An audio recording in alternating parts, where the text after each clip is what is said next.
Islamic কথা। আসসালামু আলাইকুম রাহমাতুল্লাহ। পরম করুণাময় মহান আল্লাহ তাআলার কোরআন ও হাদিসের কথা নিয়ে আপনাদের মাঝে আসলাম। সম্মানিত দিন ও ভাই ও বোনেরা, বান্দার এমন কিছু কাজ যে কাজ মহান আল্লাহ তাআলা মেনে নিতে পারে না। মুমিন ইচ্ছায় অনিচ্ছায় অনেক গুনাহ করে থাকে, যেমন কবিরা, সাগীরা, বিদায়াত ইত্যাদি।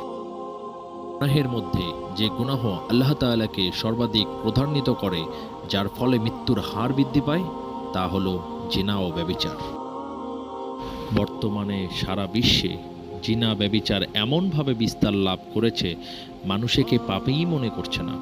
এর মূল হচ্ছে বেপর্দা ও আল্লাহর ভয় অন্তর থেকে উঠে যাওয়া। আল্লাহ তাআলার কাছে এ কাজ সবচেয়ে ঘৃণিত